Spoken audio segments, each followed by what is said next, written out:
It's a quick glance to the right. It's a quick glance to the left without jerking the wheel. A lot of beginners grab the wheel and they turn. You're going to lose control of the car.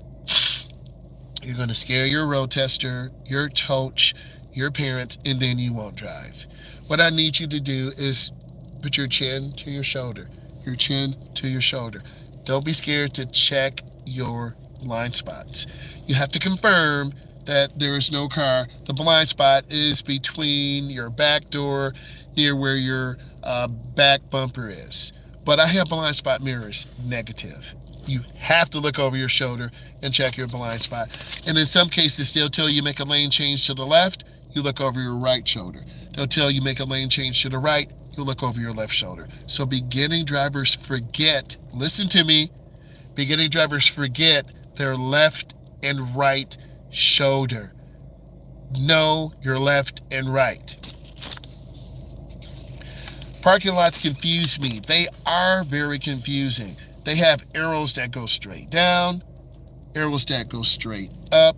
You need to make sure you're going down the right section of the parking lot because there are arrows. I take students to schools, to malls, to colleges, to universities.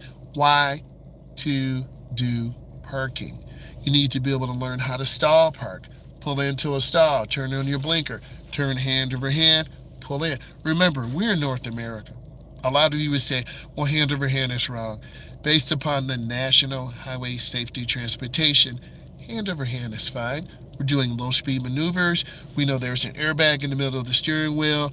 You need to be able to control your vehicle and be able to park, be able to pull into a driveway. So we practice at all these areas going up and down the aisles, which I had a lot of videos on. You need to watch these to teach you to cover your brake, scan left, scan right, to watch for kids, cars, and people. So you have to practice in parking lots. You have to practice in parking lots. You have to practice in parking lots. If this is bringing you value, give it a thumbs up. Let's show this algorithm that, hey, this instructor is really pushing out good content, and let's really trigger a global response. So I need some more thumbs up. Next, passing the driving test. What the examiner really looks for. I'm looking for you to have good knowledge. I'm looking for you to have, thank you. I'm looking for you to feel comfortable in the car.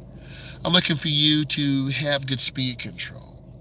I'm looking for you to really analyze the environment. Example, downtown Detroit, downtown Houston, Texas, downtown Los Angeles, California. It doesn't matter what area you're in.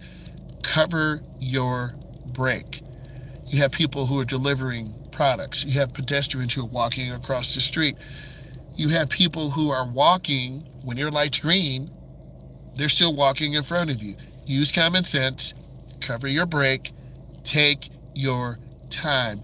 I'm looking for you to analyze the environment. If you're going up to a roundabout, are you slowing down or are you going in at 40? And if you're going in at 40, two things are going to happen. You're not going to be able to look to the left. You're going to get hit to the left. You're going to hit the median and you'll fail. So you have to control your vehicle. In the beginning, your instructors tell you what to do. They show you what to do. You see driver's education videos. But around drive 2, 3, 4, 5, 6, 7, 8, 9, 10, you have to start mastering those driving elements. Scanning, using your blinker, being a defensive driver, vehicle control, making good decisions at lights. If the light just turned yellow, and if you can slow down safely in 3 seconds, 1001, 1002, 1003, you need to do it. Or are you running through every yellow light? And if you're going to start doing that, I'm going to pull you over to the side, terminate, and have you get in the back seat. Because we don't want to build habits of you feeling really comfortable running lights. That is very dangerous. Next, let's keep going.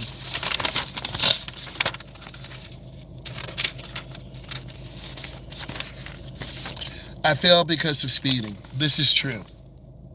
A lot of beginners speed on their road test.